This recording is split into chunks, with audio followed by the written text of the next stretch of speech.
The merciless wild. The heartless seas. When nature unleashes her cruelty, could you escape? Could you survive?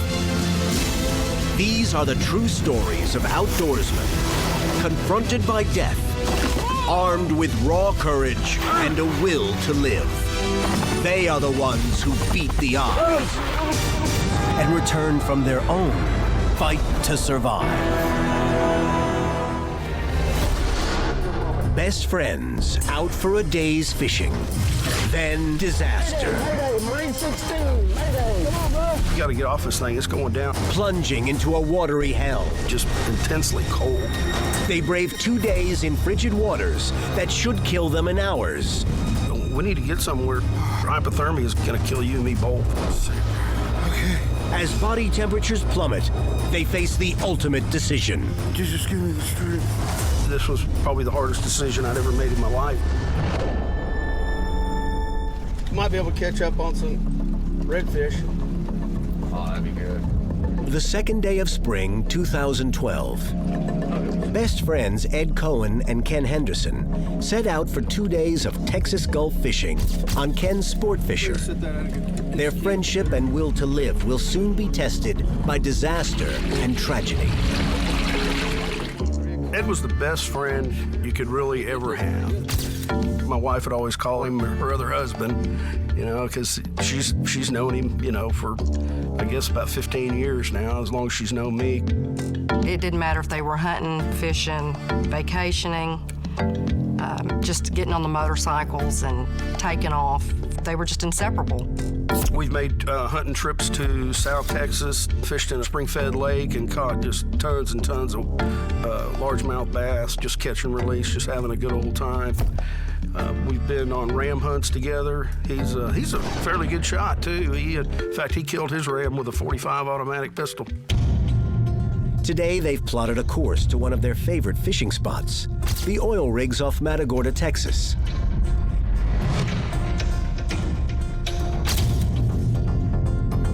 Ken's just bought a 30-foot sport fisher. Although the boat's used, Ken's a boat safety instructor, swift water rescue expert, and master diver. So he's made sure the craft is sound and fully equipped. We got everything working right. It had a brand new Icon marine radio in it, top of the line marine radio, side scan sonar with GPS. Went ahead and bought some extra safety equipment. I bought an extra 5 life jackets besides the 7 I already had on board. I had flares, charts, everything, the bellows, whistles, lights. I had everything in a 50 caliber ammo can that I kept stored in the bow of the boat. And it was waterproof, and of course, if anything ever happened, it would float. Feeling prepared for anything, they set off south at 7:30 in the morning, heading for the Gulf's oil and gas rigs. We were both like a couple kids that morning. We were excited, getting ready to go fishing the first time since December. It had been 4 months since we hadn't been able to go fishing because of the weather. I called my wife Sandy on the phone, and I told her, I said, look, we're going to head a little farther out. I won't have any cell service out there, but I'll give you a call when I come in this evening. You know, we were in no big hurry. Our big deal was just being out there and hanging around together and talking. We got 70 feet of water, man. This ought to be good. They find a likely spot at a deserted platform and drop their lines. I hope we do like we did last time. Get some bulls out of here. Trees are full. Suddenly, they see something's gone seriously wrong. We're just shooting the bull, and he looked in the back. He goes, hey, I think you want to turn them bilge pumps on? I said, what do you mean? I looked back, and I was like, oh, my God. For some reason, they're taking on water, and the bilge pumps can't handle the sudden flood. We gotta get out of here, brother. All right, let's go. Ken is a former law enforcement officer, and both are Marine veterans. They're used to facing emergency situations. And this is now a dire emergency. Where's the water coming from? I said, Ed, we got to go in. And I said, we need to get this boat running, see if we can get some hydraulic action, see if we can get this water vacuumed out of this boat. We got about 100 yards from the rig we were tied to, and one of the motors died. It's like, well, we're gonna have to limp in on one engine. I'm fixing to go ahead and put out a mayday and we're still moving. Ken's boat is foundering, with hundreds of gallons of seawater in the hull, and more pouring in. Then, the second motor dies, leaving them dead in the water. I got on my cell phone, I hit 911, I got no signal, too far out, picked up the Marine radio, and I, Mayday, Mayday, Marine 16, Mayday. And I got no response because all I was going to do was blurt out our location and, you know, and tell us vessel in distress, vessel going down. Ken Henderson and Ed Cohen are sinking fast.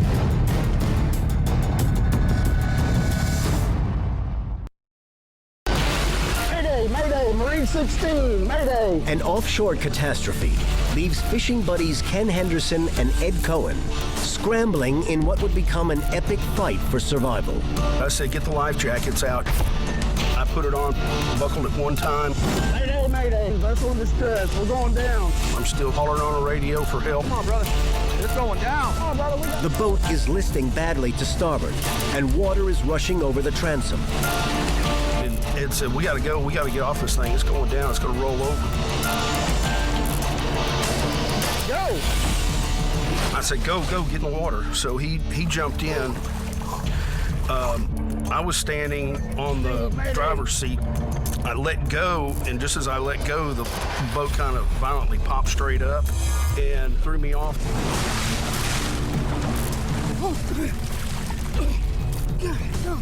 You all right? The boat just dropped straight down.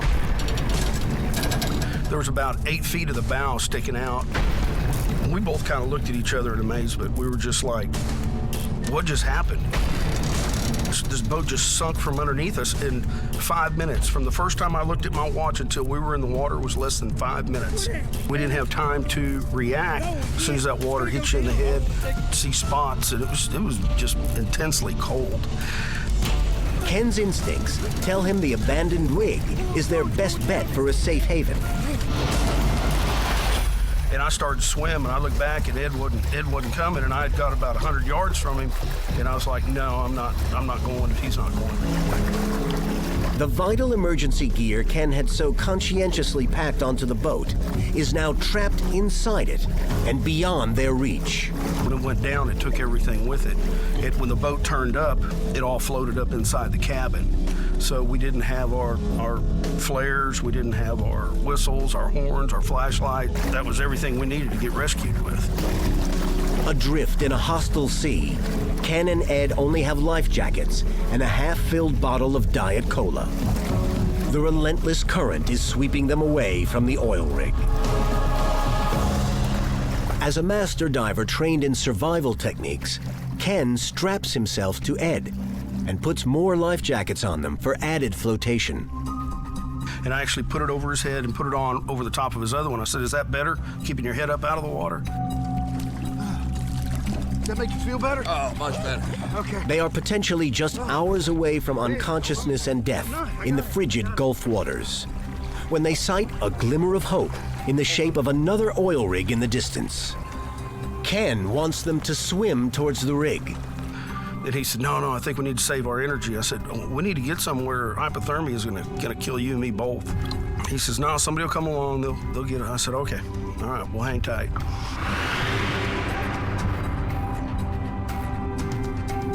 It has now been 6 hours in the water, and night is closing in. The men begin to fear for their survival, but there's a source of hope. Ken's wife, Sandy, is a 911 dispatcher. He's confident she'll spring into action. Basically, I got mad eventually because I hadn't heard from him, and that was very unusual. I probably stayed up until 1 o'clock in the morning, just waiting on the phone to ring, and it, of course, never did. The frigid March night goes on, and the two friends have only the warmth of words. We talked during the night. We talked about a lot of things. We talked about family. We talked about how much we loved each other. We prayed together. We prayed, we kind of put our heads together, and we'd pray silently. And I started out asking for rescue. I even prayed for a dolphin to come by and give me a ride to a rig or something. All he kept saying was, I just want to get home and kiss my babies. I just want to get home and kiss my babies. Fatigue and hypothermia are taking their toll. But they find a way to get some warmth and some rest. During the night, we would take turns grabbing each other by our life jackets and pulling each other up on top of us, and then we'd wrap our legs around it and kind of get a little bit of, even though there's this much life jackets between us, we could get a little bit of radiant body heat and share it a little bit. And the only time you could really sleep is when you were on top of the other person.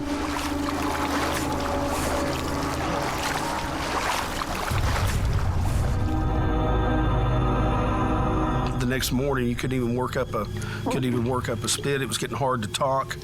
Our jaws were both sore from our teeth chattering, and our muscles hurt from just violently shaking from the cold. Without food or fresh water for almost 20 hours, they can only share sips of the Diet Cola.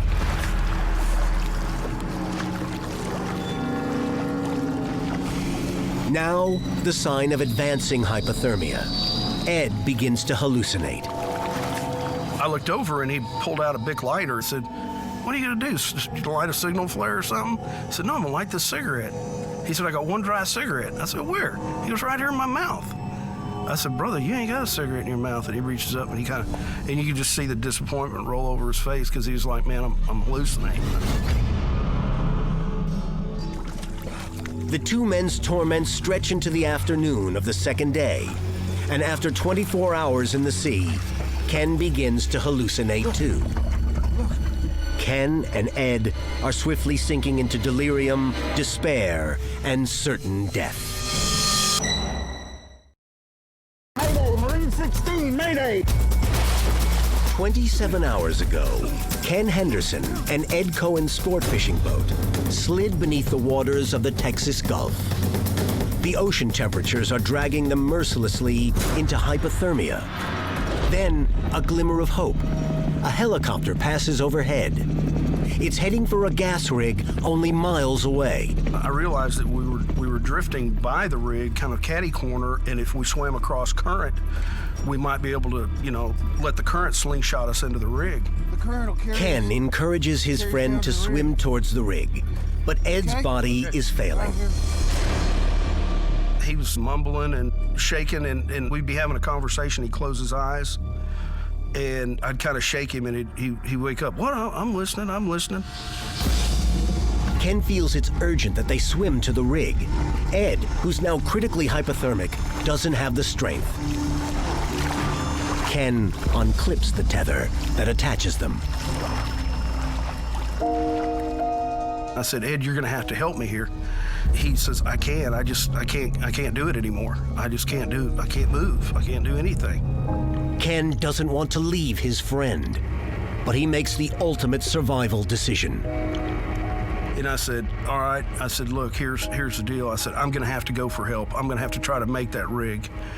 And I wrestled with that decision inside, thinking, well, if I miss the rig, we'll both die out here. If I make the rig, then at least I can get Ed some help. He said, "I understand. Make sure the first one back on shore gets to kiss them babies for me." Be sure to kiss them babies for me. And I said, "All right, buddy, I'm out of here. I'm going for help." And he goes, "All right."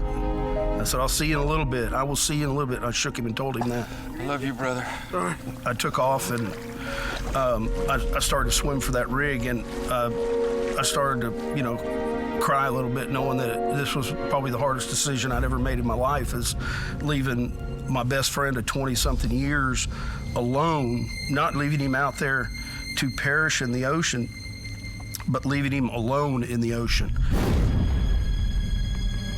I swam about 20 yards. I looked over my shoulder and I saw Ed one time rise in the waves. You could see him take his hand and wipe the water out of his face because the waves are still breaking on us and still ice cold. And then when I went about another 20 yards, I stopped and turned around. I couldn't see him anymore.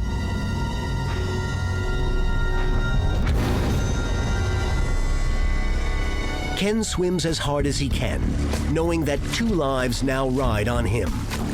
But he's no match for the current and is swept past the rig and farther into the bone-chilling Gulf. I finally resolved myself that this was it. that I was just going to have to float here and hope that somebody would find me, and then I could get back and they could find Ed, or they could find Ed and they could get to me, or whatever. Along with his delirium and dehydration, Ken now has to deal with the pain of self-doubt. The cardinal sin, I left a brother behind, and you never do that. I was just so disappointed in my decision making at that point. Totally depleted by this futile swim, Ken passes out from exhaustion.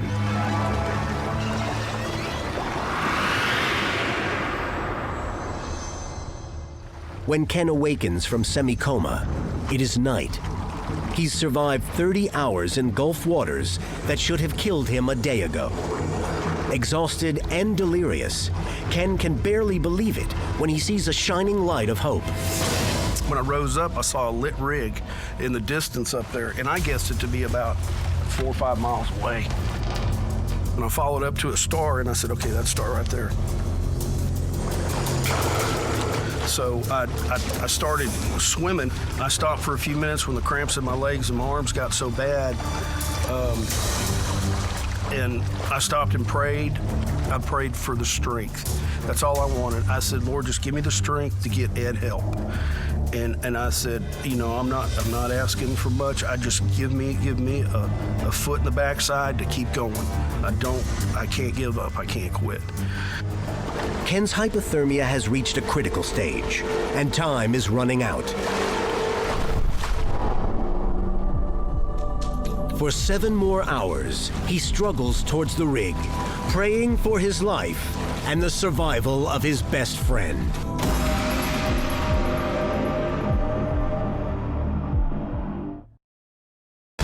Ken Henderson is desperately swimming towards a gas rig, hoping to save his life and the life of his best friend, Ed Cohen. The 7-hour swim has cost him the last of his strength, but finally, he reaches the platform. He spots a ladder inside the structure.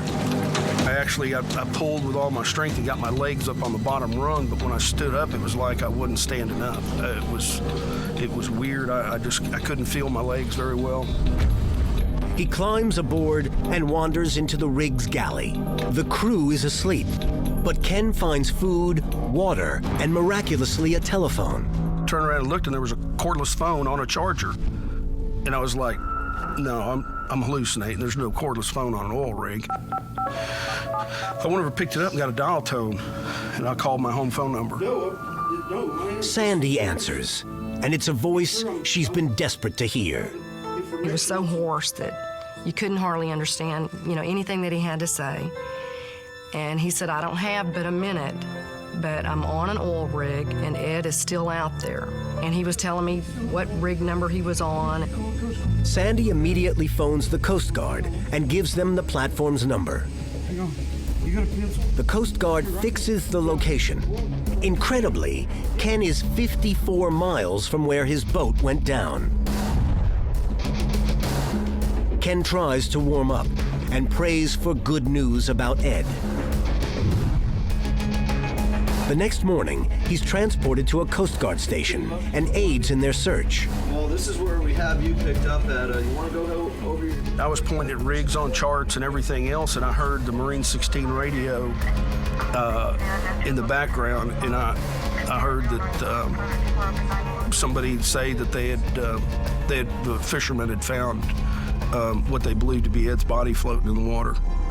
Ed's pulse is weak, and Ken is rushed to the hospital. But it didn't look good. And I had pretty much resigned myself to the fact that, that it was, kind of a shot of hope, but it was a shot of hope. And the lady came out and she said, no, I'm sorry, Mr. Cohen didn't survive. And I kind of wilted. I kind of fell out, really. Once I got my thoughts together, I said, take me to him. And she said, are you sure? And I said, yes, I'm positive. Take me to him. I uncovered his head and talked to him for a minute and apologized to him and that I couldn't get him some help quicker. And then I promised him that I would, do what he asked me to do and take care of the girls the way he's always told me that he wanted me to.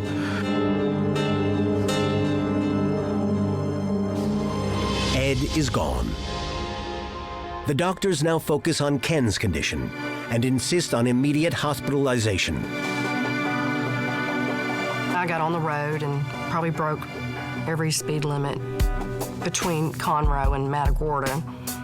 Just such a relief to see his face for that first time. So I stayed in the room with him and slept in the bed with him, and there was a lot of teary moments where he still had a lot going through his mind.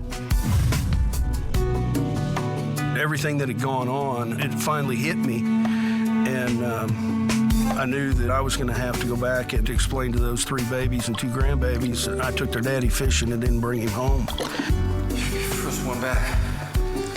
Be sure to kiss some babies for me. After 3 days, Ken is released.